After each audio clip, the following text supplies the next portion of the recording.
Interesting. Yes, I'm just being a little bit silly here. And why not?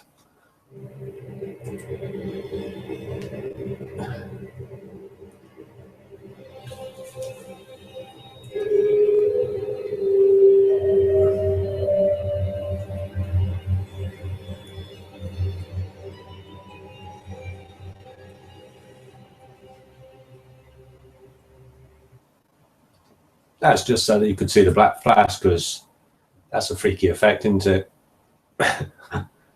Webcam looking at the TV. But anyway, the black flash is out. Wolf's chilling by the door. And Erica's waiting for her story, aren't you, darling? Let's see if we can get the camera in good position. No, the light. Clearly you're going to go and hide behind the bars again, aren't you? The loyal viewers want to see you, Erica. Not the cage. No way. Yeah, we'll be starting shortly. Unfortunately, the lead isn't long enough on this webcam.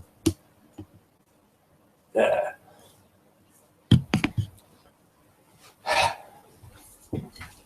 Okay, we're on episode 5 of what we are now calling One Crow and Her Man Presents Bedtime Stories.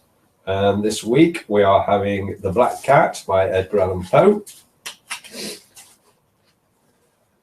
Aren't we, Chicky? You going to say hello?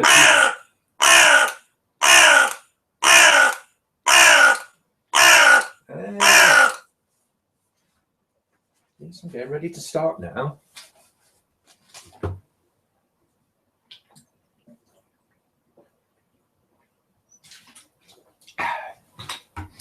Okay, I believe we have sound because the little green dots are moving at the bottom of the screen. So I'm going to have to do this one twice. I hope. Are you sitting comfortably, Erica? All right, I will get on with it. Just hang on. Right, no more ado, we'll get on with The Black Cat by Edgar Allan Poe.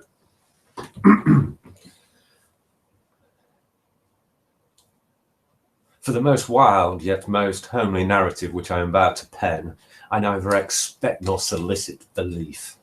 Mad indeed would I be to expect it in a case where my very senses reject their own evidence. Yet, mad I am not, and very, very surely do I not dream. But tomorrow I die. Today I would unburthen my soul.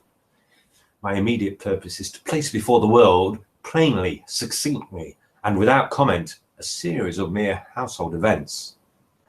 In their consequences, these events have terrified, have tortured, have destroyed me. Yet I will not attempt to expound them. To me, they have presented little but horror. To many, they will seem less terrible than barocks. Hereafter, perhaps, some intellect may be found which will reduce my phantasm to the commonplace. Some intellect more calm, more logical, and far less excitable than my own, which will perceive in the circumstances I detail with awe nothing more than an ordinary succession of very natural causes and effects. From my infancy, I was noted for the docility and humanity of my disposition. My tenderness of heart was even so conspicuous as to make me the jest of my companions. I was especially fond of animals, and was indulged by my parents with a great variety of pets. With these I spent most of my time, and never was so happy as when feeding and caressing them. This peculiarity of character grew with my growth, and in my manhood I derived from it one of my principal sources of pleasure. To those who have cherished an affection for a faithful and sagacious dog, I need hardly be at the trouble to explain the nature of the intensity of the gratification thus derivable. This is something in the unselfish and self-sacrificing love of a brute, which goes directly to the heart of him who has had frequent occasion to test the paltry friendship and gossamer fidelity of mere man. I married early and was happy to find in my wife a disposition not uncongenial with my own. Observing my partiality for domestic pets, she lost no opportunity of procuring those of the most agreeable kind. We had birds, goldfish, a fine dog, rabbits, a small monkey, and a cat. This latter was a remarkably large and beautiful animal, entirely black and sagacious to an astonishing degree. In speaking of his intelligence, my wife, who at heart was not a little tinctured with superstition, made frequent allusion to the ancient popular notion, which regarded all black cats as witches in disguise. Not that she was ever serious about this point, and I mention the matter at all for no better reason than it happens just now to be remembered. Pluto, this was the cat's name, was my favourite pet and playmate. I alone fed him, and he attended me wherever I went about the house. It was even with difficulty that I could prevent him from following me through the streets. Our friendship lasted in this manner for several years, during which my general temperament and character, though the instrumentality of the fiend intemperance had, I blush to confess it, experienced a radical alteration for the worse. I grew day by day more moody, more irritable, more regardless of the feelings of others. I suffered myself to use intemperate language to my wife. At length, I even offered her personal violence. My pets, of course, were made to feel the change in my disposition. I not only neglected but ill-used them. For Pluto, however, I still retained sufficient regard to restrain me from maltreating him, as I made no scruple of maltreating the rabbits, the monkey, or even the dog when by accident or through affection they came in my way. My disease grew upon me. For what disease is like alcohol? And at length even Pluto, who was now becoming old and consequently somewhat peevish, even Pluto began to experience the effects of my ill temper. One night, returning home, much intoxicated from one of my haunts about town, I fancied that the cat avoided my presence. I seized him when, in his fright at my violence, he inflicted a slight wound upon my hand with his teeth. The fury of a demon instantly possessed me. I knew myself no longer. My original and soul seemed at once to take its flight from my body, and a more than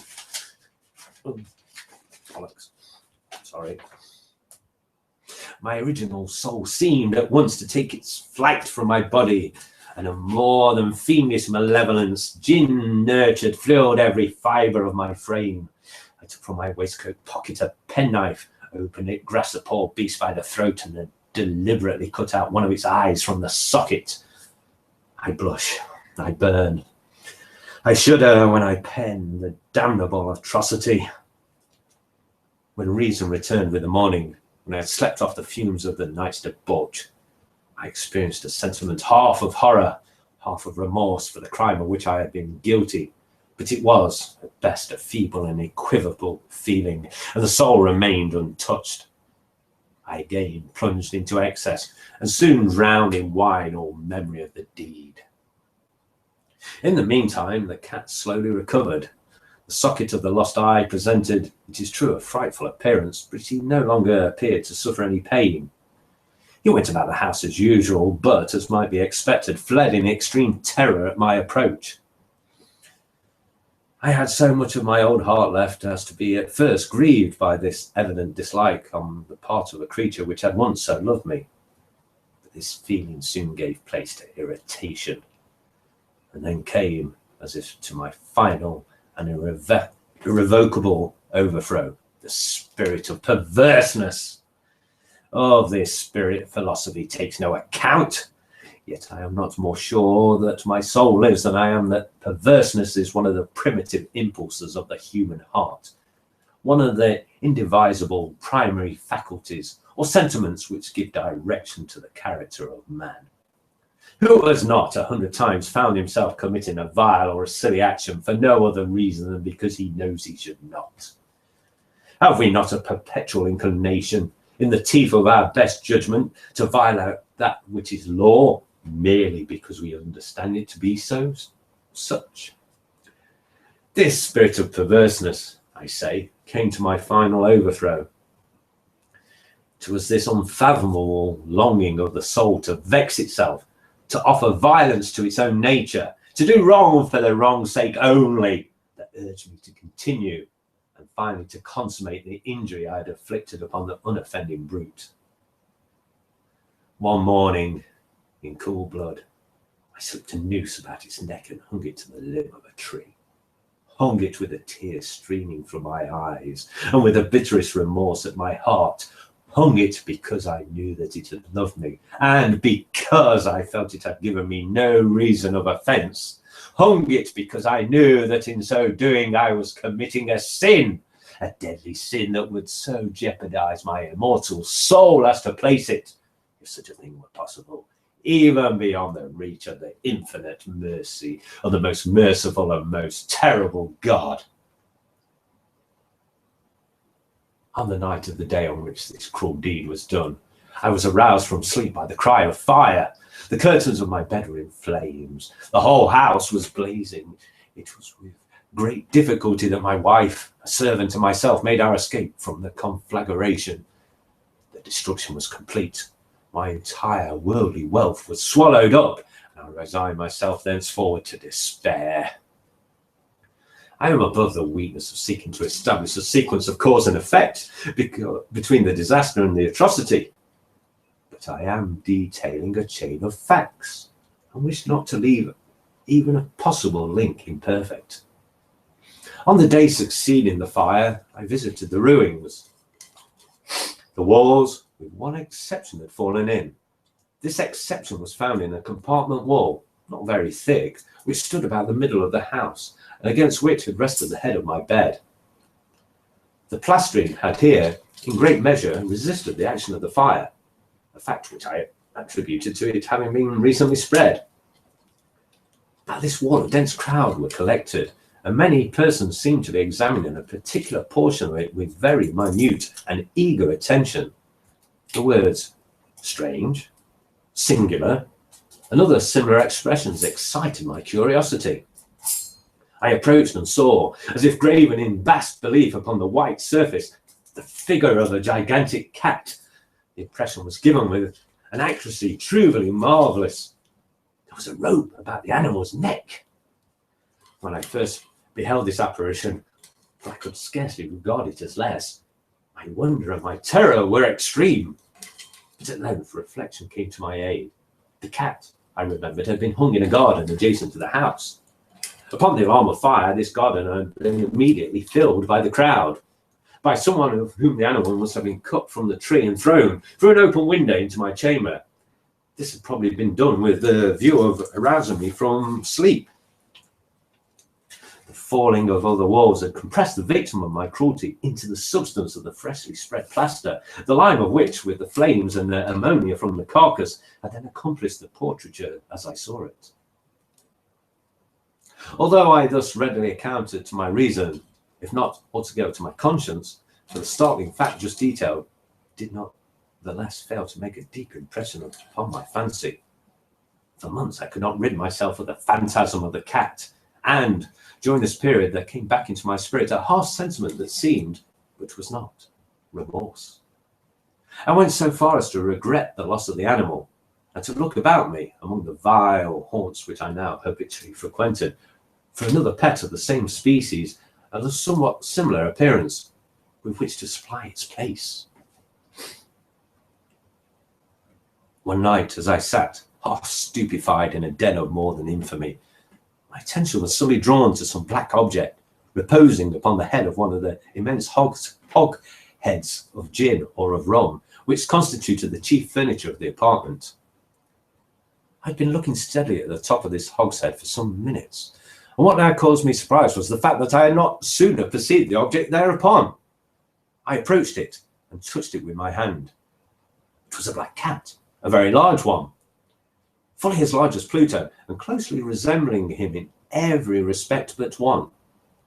Pluto had not a white hair upon any portion of his body, but this cat had a large, although indefinite, splotch of white, covering nearly the whole region of the breast. Upon my touching him, he immediately arose, purred loudly, rubbed against my hand, and appeared delighted with my notice. This, then, was the very creature of which I was in search. I had once offered to purchase it off the landlord, but this person made no claim to it, knew nothing of it, had never even seen it before. I continued my caresses, and when I prepared to go home, the animal evinced a disposition to accompany me. I permitted it to do so, occasionally stooping and patting it as I proceeded. When it reached the house, it domesticated itself at once and became immediately a great favourite with my wife. For my own part, I soon found a dislike to it arising within me. This was just the reverse of what I had anticipated, but I know not how or why it was. Its evident fondness for myself rather disgusted and annoyed. By slow degrees, these feelings of disgust and annoyance rose into the bitterness of hatred. I avoided the creature. A certain sense of shame and the remembrance of my former deed of cruelty prevented me from physically abusing it.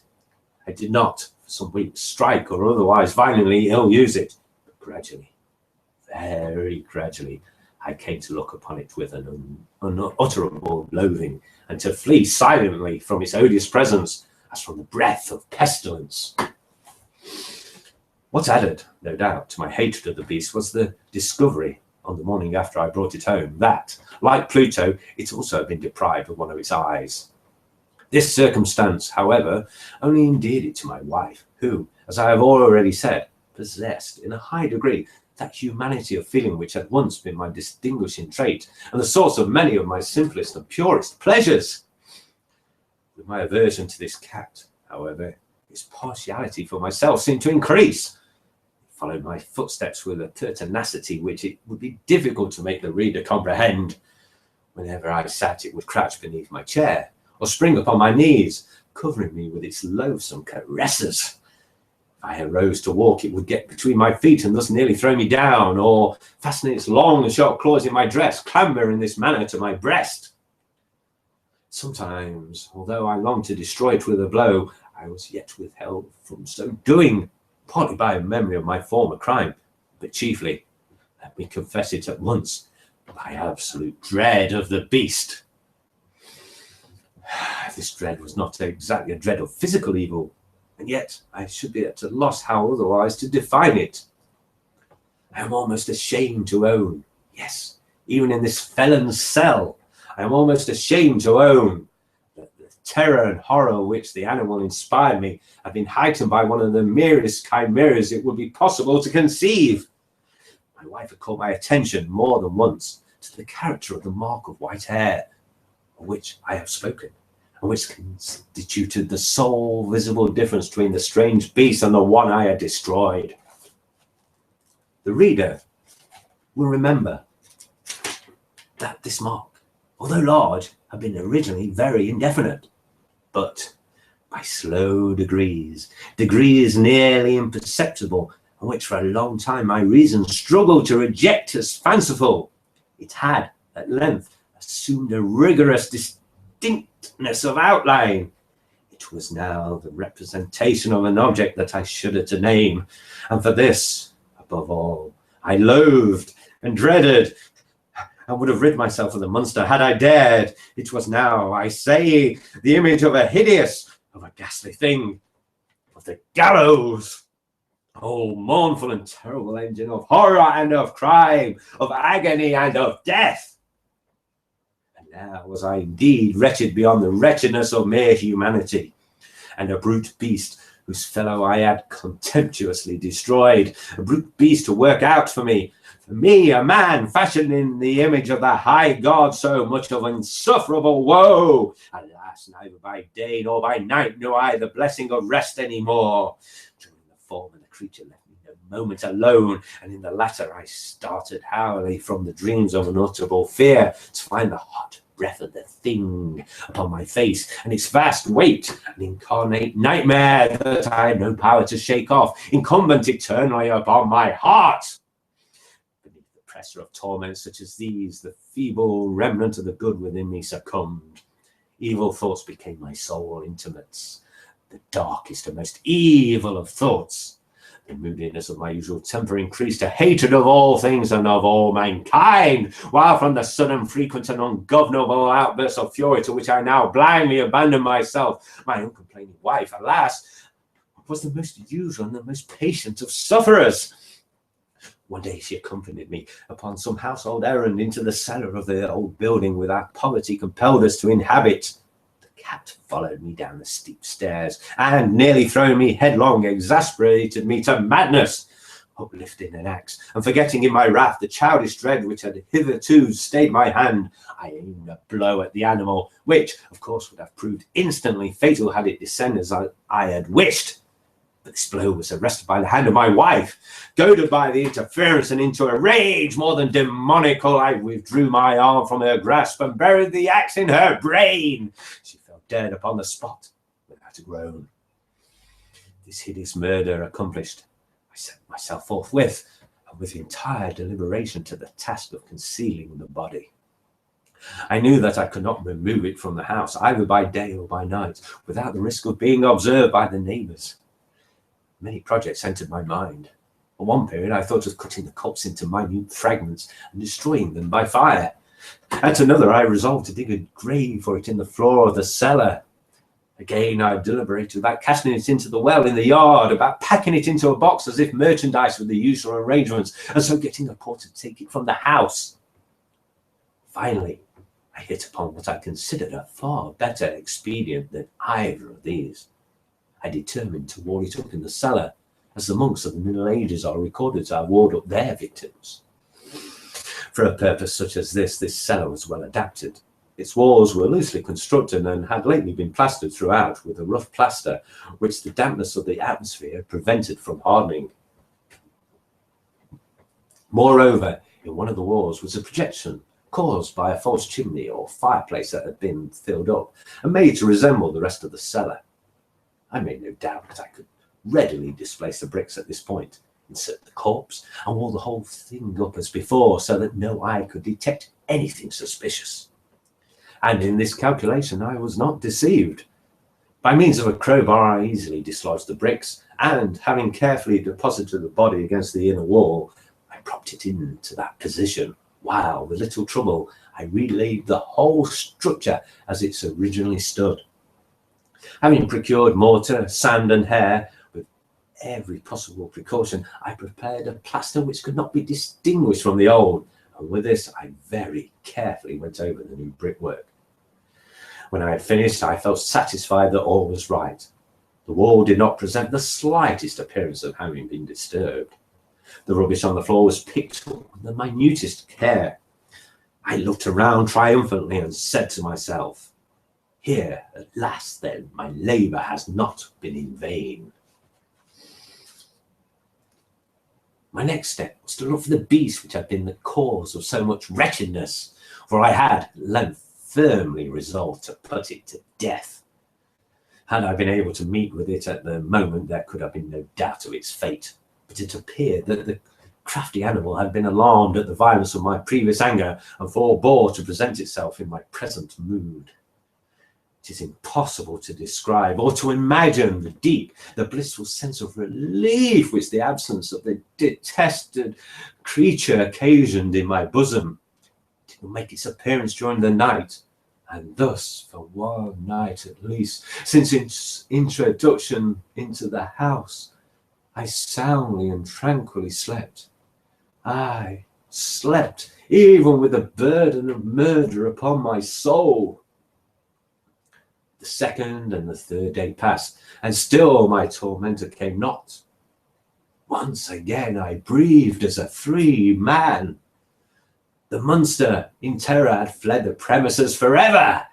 I should behold it no more. My happiness was supreme. The guilt of my dark deed disturbed me but little. Some few inquiries have been made, but these have been readily answered. Even a search had been instituted, but of course nothing was to be discovered.